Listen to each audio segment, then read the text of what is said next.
എന്നും നമ്മളിങ്ങനെ ചെടികൾ നടുന്നതും വളം ചെയ്യുന്നതുമായ ഓരോ വീഡിയോ അല്ലേ കാണാറുള്ളൂ. നമ്മുടെ വീട്ടിലെ കുറച്ച് വിളവെടുപ്പ് കണ്ടാലോ. ഇത്തവണ നമുക്ക് പേരക്ക നന്നായിട്ടുണ്ടായിട്ടുണ്ട്.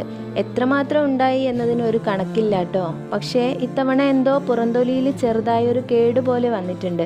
അത് ഉള്ളിലേക്ക് വന്നിട്ടില്ല കേട്ടോ. ഈ ഒരു പേര നമ്മൾ വിത്ത് കിളിർപ്പിച്ച് നട്ടതാണ്. സാധാരണ ഇതുപോലെ ബഡ് തൈകളിലാണ് കായ്കൾ കാണാറുള്ളൂ. എന്നാൽ അങ്ങനെയൊന്നുമല്ല കേട്ടോ. വിത്ത് കിളിർപ്പിച്ചതിലും ഇതേപോലെ നിറഞ്ഞ കായ്കൾ ഉണ്ടാകും. പ്രഗ്നൻ്റ് ആയിരുന്ന സമയത്ത് കഴിക്കാൻ വാങ്ങിച്ച ഒരു പേര, അതിൽ നിന്ന് വിത്തെടുത്ത് നമ്മൾ നട്ടപ്പോൾ അതിലിങ്ങനെ പേരക്ക ഉണ്ടാവുമെന്ന് കരുതിയില്ല കേട്ടോ. ഒരു പേര തന്നെ ഒരു 300-350 ഗ്രാമോളം വരാറുണ്ട്. അത്രയ്ക്ക് വലുതാണ് ഈ ഒരു പേര. വീഡിയോയിൽ അത് എത്രത്തോളം ഉണ്ടെന്നറിയില്ല. നേരിട്ട് കാണുമ്പോൾ മാത്രമേ ശരിക്കും അതിൻ്റെ വലിപ്പം മനസ്സിലാവുള്ളൂ. പിന്നെ ഇതാ കുറച്ച് സപ്പോട്ട കൂടി മൂത്ത് കിടക്കുന്നുണ്ട്. ഈ സപ്പോട്ട പാകമായത് തിരിച്ചറിയാൻ ഒരു വഴിയുണ്ട്.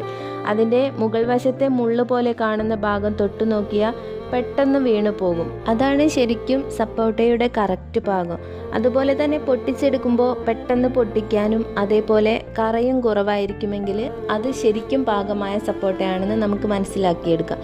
പിന്നെ തനിയെ കിളിർത്തു വന്ന നിറയെ പപ്പായ തന്നൊരു പപ്പായ മരം കൂടിയുണ്ട് കേട്ടോ. നമുക്ക് അതിലും പഴുക്കാനായതൊരെണ്ണം കിടപ്പുണ്ട്. അങ്ങനെ അതെല്ലാം പൊട്ടിച്ചെടുത്തു. ഈ സപ്പോട്ടയ്ക്ക് നല്ല മധുരമാണ് കേട്ടോ. ഒരു 2-3 മൾബറി കൂടി കിട്ടിയപ്പോൾ നമുക്ക് ഇന്നത്തെ ദിവസം ഹാപ്പി ആയിട്ടോ. അപ്പോൾ ശരി, പിന്നെ കാണാം.